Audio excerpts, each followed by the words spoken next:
Hello my friends, and welcome back to another Baldur's Gate 3 character building guide. Hope you're all doing well. Today we're covering one of the most requested guide updates since the launch of patch 8, the Jack of All Trades. This is a challenge mode for Baldur's Gate 3. There's an achievement which requires you to take one level of each class without respeccing at Withers over the course of your playthrough. Now there's ways to cheese this achievement, but if you play this as intended, playing this character from level 1 all the way through to level 12 with one level of each class, it's a fascinating and challenging test of your skills. Now, this sounds like a devastating restriction for a character build, and it is. This character who has to take one level of every class is never going to be an optimal character build, but with careful building, given the incredible restriction, we can end up with a character that's surprisingly good, with solid utility, pretty reasonable supporting and healing abilities, and enough tanking prowess to at least be able to take a couple hits. Patch 8 also updates this character significantly, giving us pretty good early game damage and some excellent later game buffs that will allow our party members to shine, making this character a real contributor, even in a pretty optimized party, even as this challenge mode for depraved players. Before I begin, I do want to take a quick moment to say thank you so much to David Ramos for the $2 donation, Andy Lae'zel for the €2, Tarantula for the $5, and Lucy and Umut Isiktagiev for becoming channel members. Thank you so much, my friends. I really appreciate your support. It really means a lot to me. Alright, let's dive in to the most disgusting build in the game. So because this character is an incredibly restricted build, let's take a second and talk about the restrictions and how they affect what we can actually get, because some of them aren't necessarily obvious, and that's going to affect how we can build this character to make it most useful on Honor Mode. So firstly, of course, we cannot respec at any point during the run. That means that we can't, for example, take an early game class feature and then swap it to one that's better in the late game later on in the run. My builds tend not to require that anyways, but if you were looking to do that, that's not possible. We're stuck with whatever decisions we make. Secondly, with one of each class, we are never going to get any feats. That means that we're working without alert, so we're going to have very low initiative, and we're never going to be able to improve our ability scores beyond their starting values, except with items. So if we want high ability scores, we're going to need to use items in order to get those. Otherwise, we simply won't be able to hit our attacks or spells. We also will never get extra attack, which means we're not going to be a great martial character kind of no matter what we do, because it's impossible to get the most important feature for martial characters. Finally, there's one more restriction that is unfortunately because of a bug that exists in the game, which is that of the 12 classes, we have to take Paladin as our last level. This is because of a bug with the achievement where if you break your oath as a Paladin, the achievement won't fire. I've seen people say that it's talking to the Oathbreaker Knight and becoming an Oathbreaker or rebuying your oath that causes this to happen, but in my testing, it was breaking my oath at all. So for safety's sake, we're going to have to take Paladin at level 12 and cannot use it earlier in the build. If you're not worried about that, you can take it earlier on, but that was my experience with the achievement, and we want to make sure that we can get this to fire so that those of you who are sick enough to try to get this on Honor Mode can do so. Now for this run, I highly recommend building it as a custom character as your main character, because that will allow you to start the game with the correct ability scores. If you use a hireling or companion for this, you won't be able to change your ability scores, and can end up with pretty suboptimal ones, which can severely restrict the build. I'm using the Dwergar hireling as the example character here, because being a Dwergar helps make up for some of the inherent weaknesses of the build. Their ability to turn invisible for free outside of combat gives you access to a higher level spell with invisibility, and allows you to start fights while invisible, which makes up significantly for the fact that this character will have poor initiative because we're missing alert. This will let you safely enter most combats while invisible, so that then you can do all of the things that you do, protecting and buffing your party or disrupting enemies, without enemies getting a free turn to attack you beforehand. Other good options include any race with a defensive ability. Halfling or gnome in particular are great because you will be rolling saving throws on this character. We want to maintain concentration on spells. It's one of our main way to contribute to combats. So Halfling's ability to reroll ones helps with that, and gnome gives you advantage on mental saves, which this character will often be targeted with, and so you can resist enemy attacks more easily. Now, at early levels, our plan is mostly still the same as it was prior to patch 8. We want to get the 5 caster classes as quickly as possible in order to get access to 3rd level spells so that we can learn and cast 3rd level wizard spells using our level of wizard. That will let us cast Haste, which is going to be one of our main ways to contribute in combat throughout the entire game, as well as access to a bunch of other powerful utility and damage spells that will let us be a pretty reasonable contributor in the early game. In aid of this, we're going to start with a level of Sorcerer. Sorcerer is the best of the caster classes to begin with because it gives you Constitution save proficiency. Since this character is almost always going to be concentrating on a spell, not dropping concentration is going to be very important, so having con save proficiency makes us significantly better at the main thing that we're going to be doing in combat. This also gets us good access to dialogue skills, and being the party face is one of the ways that this character is going to contribute to the party, so getting good access to dialogue skills right away, of course, helps us do that better. This character actually gets great skill access across the 12 different classes that we're going to take, and so we'll be able to contribute most of the out-of-combat utility that your party needs. For our Sorcerer subclass, you can actually make a pretty good argument for any of the 4 Sorcerer subclasses. Draconic probably least of them, but Shadow Magic gives you Strength of the Grave, which is an okay panic button, especially in the early game when this character's weak build might otherwise be dangerous. It can potentially save you from getting into an awkward situation. Wild Magic is actually really good for us because Tides of Chaos is a very good ability for a party face. This lets you get advantage on your next skill check, which is going to make you significantly better at passing the skill checks that this character is going to make. And Wild Magic Surges can actually be pretty advantageous for this character if you manage them carefully. You can see my Wild Magic Sorcerer guide for more on that. That being said, for a 1-level dip, Storm Sorcery is kind of unbeatable. The ability to just reposition yourself with flying movement with a bonus action using Tempestuous Magic is incredibly strong, so that's what I'm going to recommend. But Wild Magic is a surprisingly close second, and if you are already doing a fun challenge mode, then honestly go for it if you think it'll be fun.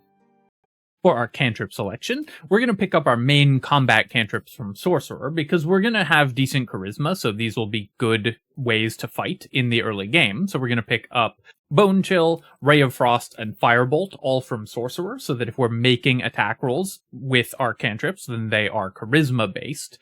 And then for our last cantrip here, we're going to go ahead and take Minor Illusion, because of course this is still a very powerful tool that every party should have, and this character might as well be the one that provides it.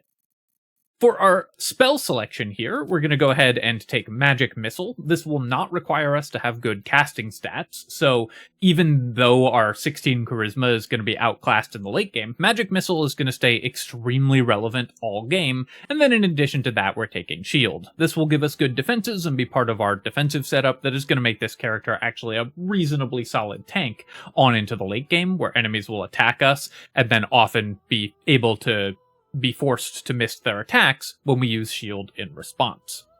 Finally, for our ability score selection, we're going to take 16 in Charisma and 16 in Constitution, as well as 14 in Dexterity and 12 in Wisdom. This is going to give us the best Wisdom saves that we can have without sacrificing our other skills, and we're taking 16 Constitution because a lot of what we're going to be doing is maintaining concentration on spells like Bless and Haste. If you are not playing a Duergar, you may wish to take 14 Constitution and 16 Dexterity instead, because Duergar kind of gets to ignore having low initiative in the late game, but that is still going to be somewhat dangerous for players playing other races, so if you're not playing a Duergar, then you should take these 2 points and put them into Dexterity. We don't need to take any intelligence, because we're going to use the Warped Headband of Intellect to replace our intelligence. That's available to every party, basically, and is almost completely uncontested by other builds. And one of the great things about this character is that we can build it in such a way that we don't need specific items other than that one, so we should always be able to get bonus intelligence to cast our wizard spells from that item. For our skill selection, as a sorcerer, we're going to take the dialogue skills. You will probably want to take a background that gives you some of these dialogue skills, either Guild Artisan for Persuasion and Insight, or Charlatan, like this character has for Deception and Sleight of Hand. This character can also be your lockpicking character, because we're going to get expertise in a lot of skills later on. So you can have this character do lockpicking in addition to making skill checks. So select your background accordingly, and then fill out your dialogue skills so that you can be an appropriate party face. That's all the decisions we have to make at level 1. Let's move on to level 2.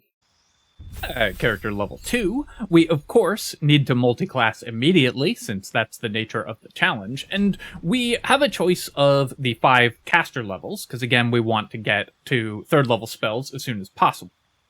In my opinion, the best one to take at level 2 is a level of Cleric. This gives us heavy armor and shield proficiency right away with the subclass features, and is going to make this character significantly better at defending and protecting its allies as well as itself. For our Cleric subclass, we're going to take Life Domain. You can get away with a bunch of different possible domains here. You can take Light Domain, you can take Tempest, you can take Nature, but Life Domain gets you heavy armor and shield proficiency, which you do get because it's a subclass feature, rather than if you had multi-classed into Fighter or Paladin, you would only get medium armor. And also is going to make this character significantly better at healing. You also get, as domain spells, Bless, which is one of the spells that we're going to want to cast all the time on this character. So it saves us a spell prepared slot, which with only 1 level of Cleric and 1 point of Wisdom bonus, we're otherwise going to struggle to have enough spells prepared. So we want at least one of the spells that we're always going to want prepared available from our domain. So Life Domain Cleric is the best one for us here. We also get to pick some cantrips, and we're going to take Resistance, Guidance, and Thaumaturgy. Thaumaturgy, of course, makes us significantly better at being a party face, and is one of the things that this character is really good at, of course, because we have all of these utility cantrips and skills. And then Guidance and Resistance are also utility skills that help the party out significantly. Every party needs Guidance. You want to pass skill checks more easily. And Resistance can let you pass saving throws in certain dialogues where they're required better as well. We also get to prepare 2 spells, thanks to our 1 point of Wisdom and 1 level of Cleric, and we have Bless as a domain spell, so we don't need to prepare that. We're going to go ahead and prepare Sanctuary and Create Water. Create Water is just a great utility spell that you want access to in your party, so nice to pick that up. And we want Sanctuary because that is key to our main plan. One of the best things that this character is going to do in combat is cast haste on an ally and then Sanctuary on themselves. Having both of those spells on the character makes that plan much more viable.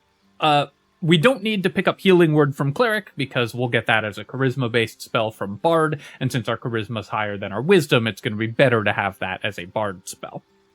We also are going to get 2 additional skills. This is a bug. Clerics are not supposed to get these, but as of the time of recording, they do if you multi-class into Cleric. So I guess take advantage of that until that's patched out, which honestly, it probably won't be. And we can pick up 2 more dialogue skills like Religion and Insight here in order to make us better at being a party face.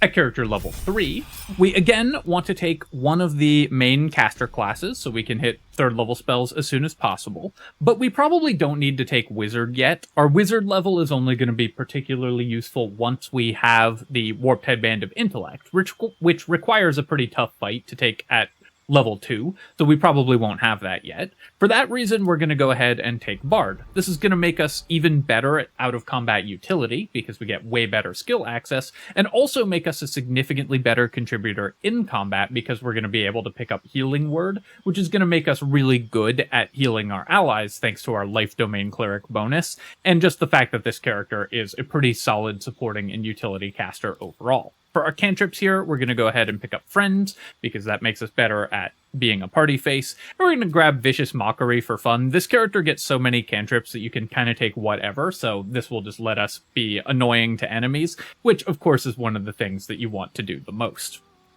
For our spell selection here, we're going to take Healing Word, because we can get this from Bard as a Charisma-based spell. And for our other spell selection, there's a couple different options.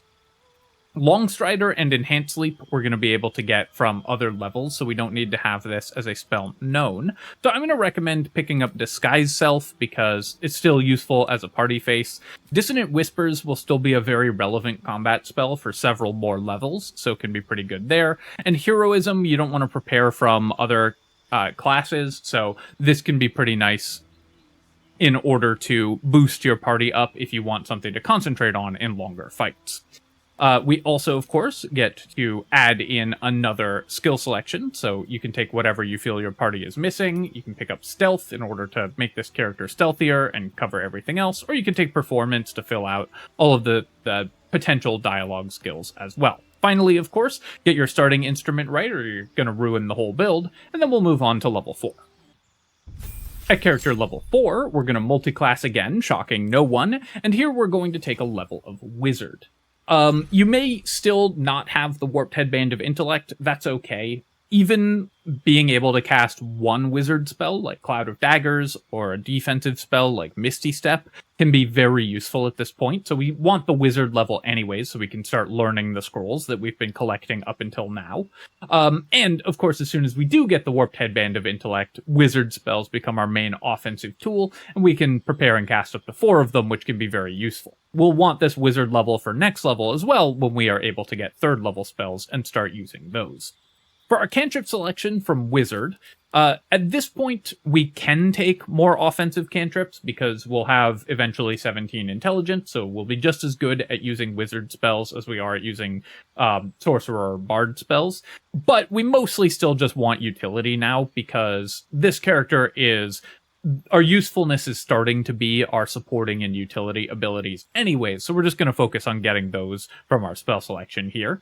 So we're going to take Blade Ward. This is part of what makes us a pretty solid off-tank, is the ability to cast Blade Ward and run up to enemies to distract them, and then we'll go ahead and take Light and Mage Hand, 2 more utility cantrips that we don't yet have access to.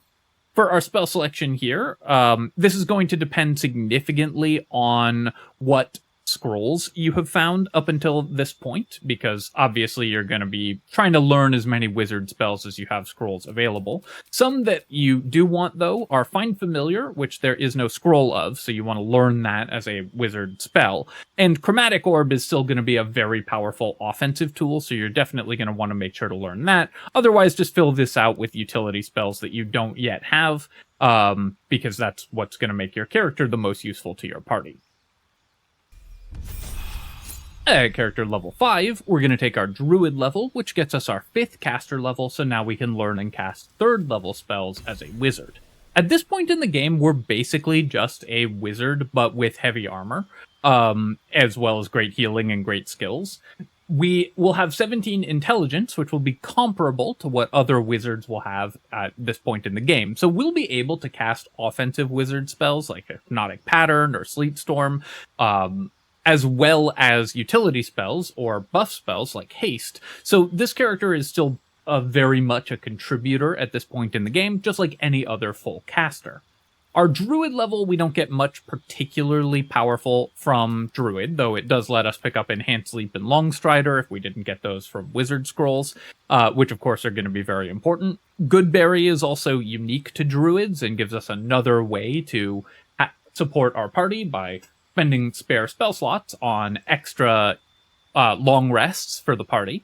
And we get to pick up 2 cantrips. Now, it doesn't really matter what we take here because we're never going to be casting these Druid cantrips anyways, so let's take Poison Spray to annoy people in the comments. And then we'll pick up Produce Flame because maybe a light that can be doubled as something that sets things on fire at range could be useful sometimes. We have Firebolt, so we mostly aren't going to need this, but none of these are particularly important to us. The main thing that we get here is just we're a 3rd level caster, so now we can use 3rd level wizard spells, which is, of course, a huge power spike for the party. Now, level 6 is where things get kind of tricky. We've taken the 5 caster classes, so we can only get 1 more caster level over the course of the game, because we'll get half a level from Ranger and half a level from Paladin. But we can't get that half level from Paladin until the end of the game, so we have to start taking non-caster classes. This is where patch 8 really buffs up the character significantly, because now we get to take a level of Warlock, and we can take Hexblade Warlock. This is going to help us keep our damage relevant on into significantly further into the game, because Hexblade Warlock gives us Hexblade's Curse. The ability to cast Hexblade's Curse alongside an aggressive wizard spell like Scorching Ray, which will apply the Hexblade's Curse damage to each of the rays and also increase the chance of critically hitting with each of the Scorching Rays, keeps this character's damage relevant even though our casting stat is going to be low for much longer in the game than was previously possible with this character. So not only can we concentrate on a powerful spell like Haste, we can also contribute great damage with the by Hexblade's cursing and then using spells that hit multiple times in order to get this Hexblade's curse damage.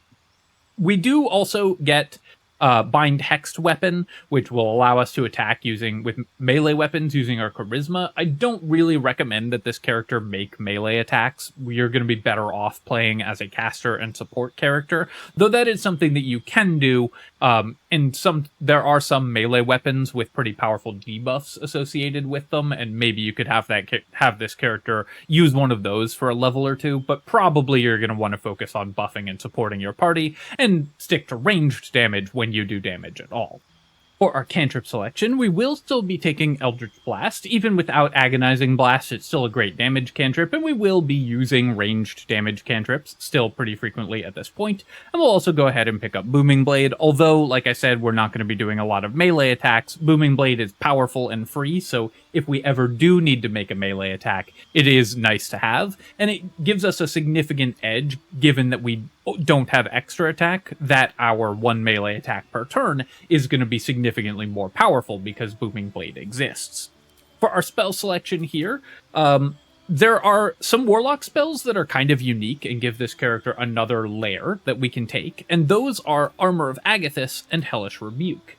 Armor of Agathys is actually very good for this character. One of the things that we're going to be doing in a lot of fights is tanking, so we're going to run up to enemies in order to distract them. Armor of Agathys casts with a 3rd level spell slot, which is worth 15 extra HP. You can then double that using Blade Ward, and so that makes this character actually a pretty good retaliation tank.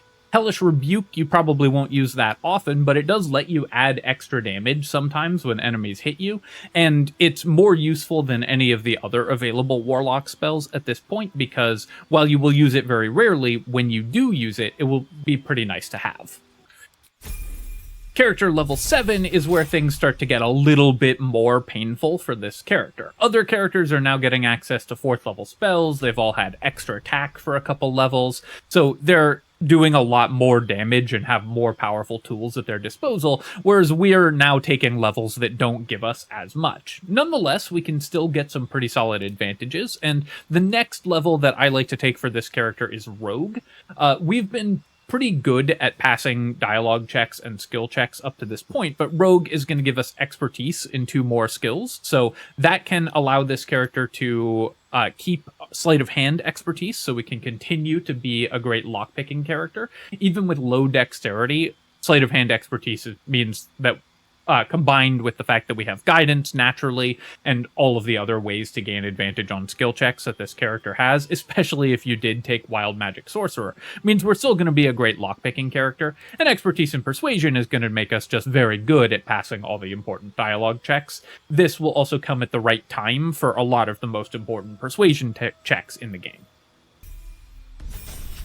Character level 8, we're going to go ahead and take a level of Barbarian. The reason for this is simply that Barbarian just gets the most hit points when you level up in Barbarian, so we're going to get some additional hit points. And we also do get 2 rage charges, which are not completely useless for this character. Although we're going to be a main spellcaster most of the time, this character will suffer from having limited spell slots and still need to be able to contribute in fights if you are not long resting that frequently.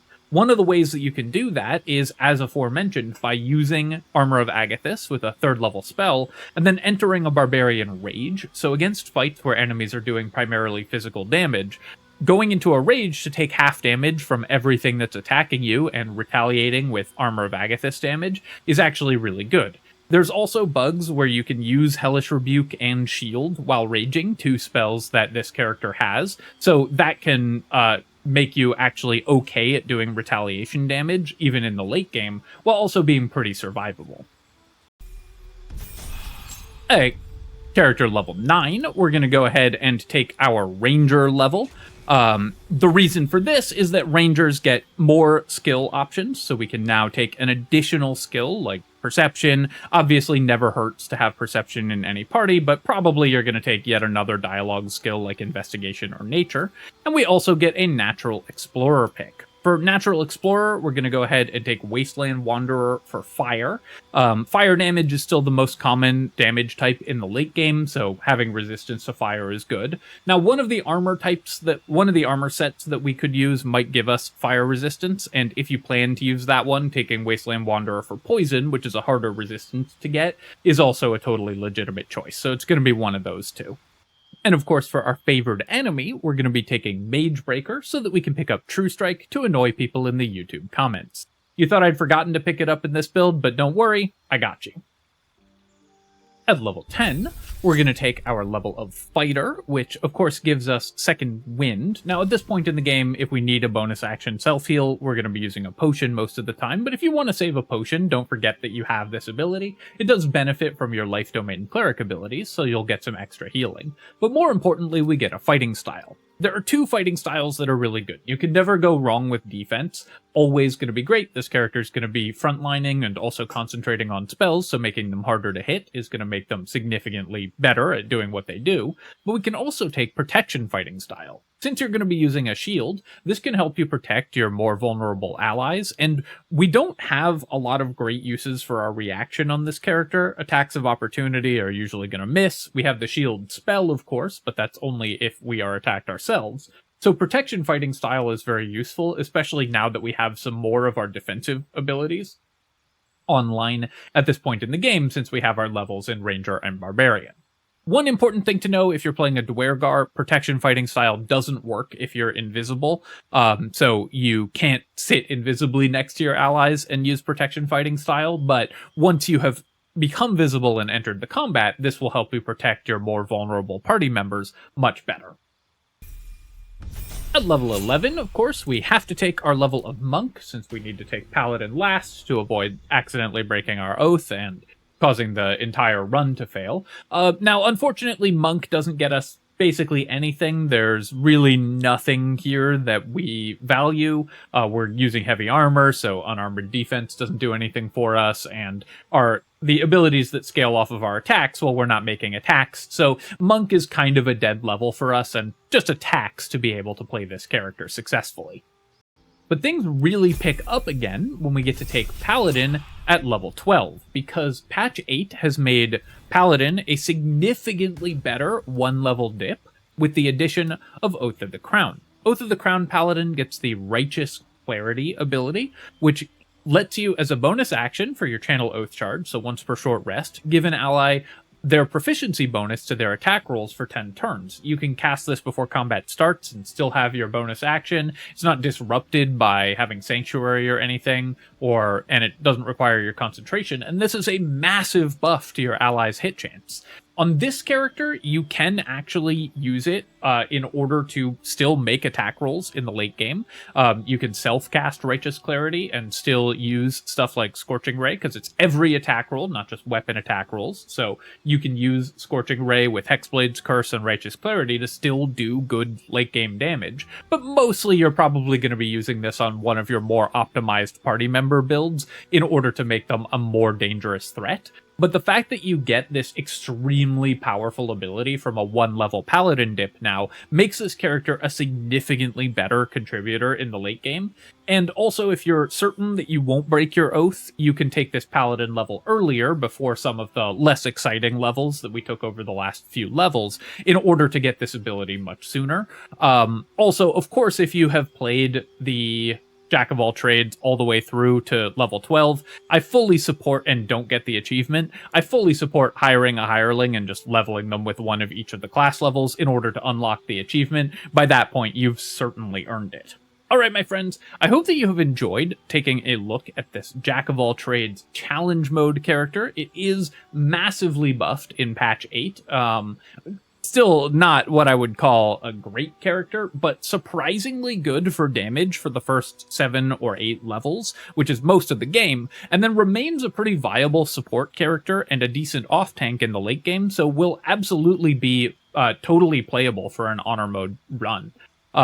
It is really interesting about this challenge how good a character you end up with, and this character ends up being pretty good. Of course, we can make it better with items, so let's talk about those. For items for this character, we're looking for 2 things. You're looking for defense, and you're looking for utility for your allies. Of course, one of the great things about this character is that we are able to just pick up whatever items our allies don't need. This character's pretty item independent.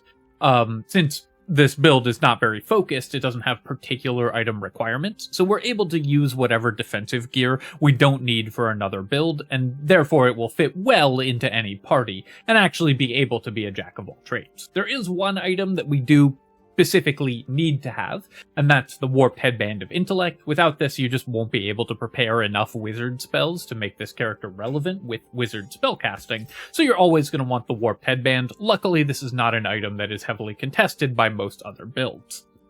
Some other items that this character is very likely to want is the Buff on Heal item set. We have Healing Word, where a pretty good use of our turns is just throwing a healing potion at an ally. So the Buff on Heal item set allows us to apply Bless from the Whispering Promise and Blade Ward from the Hellrider's Pride to our allies for free, which of course helps us support our allies, and you can do that all while sitting in Sanctuary and hasting someone, so it's very helpful to be able to contribute buffs to the fight while also sitting in Sanctuary. Of course, late game you're going to want to swap from the Hellrider's Pride to the Reviving Hands, the upgraded version of that item. Some other really nice items for this character include any item that helps you buff your allies or your party. So the Staff of Arcane Blessing increases the value of your Bless spells, which is a spell we're going to be casting pretty frequently. It changes the buff that it gives to spell attack rolls to 2d4 instead of 1d4. So if you have another Warlock in your party or a Fire Sorcerer, someone who's making a lot of spell attack rolls, then the Staff of Arcane Blessing is going to basically guarantee that that character always hits, so is a very powerful tool for this character to have. Also gives you an extra cast of Bless, so you can conserve your spell slots a little more. Another cool category of weapon that this character can use that is often not used by other party members is the weapons that summon creatures. The Infernal Rapier and the Shadow Lantern are both very powerful summoning items, but since the summon is dismissed if you take it out of your weapon slot, it can often be hard to work these into a build. The Infernal Rapier, a lot of builds can still use and actually just attack with it, while also getting the Cambion summon, but the Shadow Lantern is a pretty weak weapon to actually hold. But since this character's never making weapon attacks, having them carry the Shadow Lantern and give your party the Shadow Lantern Wraith can be a very powerful addition to your party, and lets this item that is rarely used shine in a party that shine in a way that you almost never get to see, which is just very cool. You also, of course, are going to want defensive gear. So we're going to want the best heavy armor that we can find. Of course, late game, that's the Armor of Persistence, though that might be dedicated to another party member. So a great alternative to that is the Dwarven Splint Mail. This character is going to be concentrating on spells all the time, so the Dwarven Splint Mail just makes you better at that, while also being very good heavy armor. Of course, the Adamantine Splint is the best early game heavy armor. If you want to do the Barbarian Rage thing, where you are not casting spells, but instead are casting Armor of Agathis, raging and wading into melee combat, of course you can't do that in heavy armor, so you're going to need a medium armor set. In that case, you're going to want to use the Flame Enameled armor. If that's planning to be a big part of your strategy, you're going to want to take poison resistance instead of fire resistance from Ranger, since the Flame Enameled armor gives you fire resistance. The Flame Enameled armor also gives you a +2 bonus to initiative, which is really good because this character's initiative is terrible, and that's one of the main sacrifices that we had to make. So any items that increase that are really good. The Sentinel Shield is probably the best shield. Again, a very in-demand item, so if another party member needs this, you can use pretty much any shield on this character. The Safeguard Shield is a good alternative. And the Gloves of Dexterity make a good glove set. This will let you get higher wisdom and drop your dexterity while still having good initiative and armor class. And of course, Elixirs of Vigilance make good elixirs for this character, and the Hellrider Longbow, or another bow that gives an initiative bonus, are very nice. Again, somewhat in-demand items, but this character can make excellent use of them. Other good defensive items, like the Amulet of Greater Health to make you give you more health and make you better at concentration saves. The Cloak of Displacement is a really nice one. That will discourage enemies from attacking you, which means that you are much less likely to drop concentration on your spells, because enemies will often not attack characters they have disadvantage against, so the Cloak of Displacement will make you much better at that. Another alternative is the Vivacious Cloak. Getting temp hit points when casting spells in melee. You're usually going to be up front because you're pretty tanky, and you're usually going to be casting spells, so this will give you a lot of good value. You can get additional temp HP value with the Vital Conduit boots. You're going to be casting a lot of concentration spells. You have concentration cantrips, so you can keep recasting and getting temp HP from the Vital Conduit boots, or you can use the Boots of Striding, which will prevent you from dropping concentration by being knocked prone, which is, of course, very valuable as well. The Ring of Protection or other items that increase your armor class and saving throws are pretty valuable to this character, so those make great options. But mostly you're just looking for any defensive gear that your party members don't need, as well as any gear that lets you buff up your party members. I really do like the Shadow Lantern, which doesn't see a lot of use, though the Staff of Arcane Blessing is actually better if you have a character that makes use of its benefits. And the Buff on Heal item set let you be a real contributor to your party members on into the late game. Your main strategy for this character is, of course, going to be to learn Haste from a scroll, so you're going to need a Scroll of Haste, and then cast Haste and cast Sanctuary on yourself in order to double up the effectiveness of a party member while also providing a bunch of good utility.